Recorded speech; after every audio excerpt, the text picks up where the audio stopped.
Philippines or abroad. But now I know that there are certain pick-up lines that would prove irresistible to young people of this generation. For example, why don't you try the following?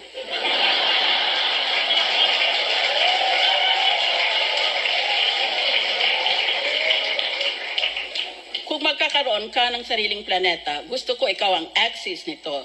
Para sa iyo lang iikot ang mundo ko.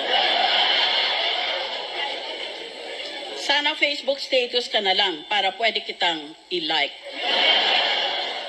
Ibenta mo na bahay mo. Tutal, nandito ka na, nakatira sa puso ko. Sana naka-off ang ilaw para tayo na lang mag-on.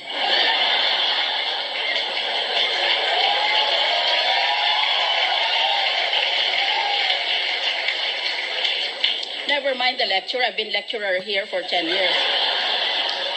And I don't see that I ever improved anybody's IQ. Noodles ka ba? Kasi lucky me. Ang bahay ko ay parang siso. Pag wala ka, down ako. Para kang hold-upper. Lahat ibibigay ko sa iyo. Huwag mo lang akong saktan.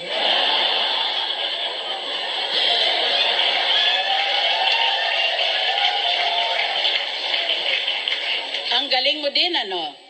Di mo pa ako binabato, tinamaan ako sa iyo. Maglaro tayo ng kahit ano, wag lang taguan. Kasi a girl like you is hard to find. Sana exam mo na lang ako para sagutin mo din ako. Bastos ka rin, ano? Di ka man lang nagpapaalam, tuloy-tuloy kang pumasok sa puso ko.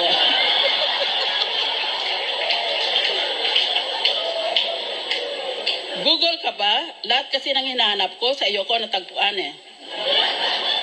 Hindi ko alam ang katapusan ng universe, pero alam ko ang simula, you and I.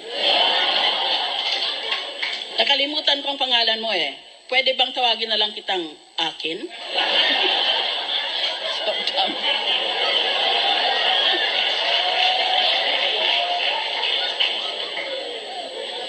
If my husband had ever tried any of these lines, I would have bashed his teeth in. Nakanunok ka ba ng kwitis? Kasi pag umiti ka, may spark.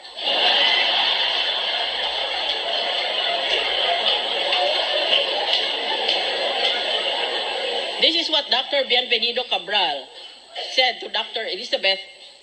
Esperanza Cabral when they were both students in the UP College of Medicine. Sana ikaw ang cardiologist ko para ikaw ang mag-aalaga sa puso ko.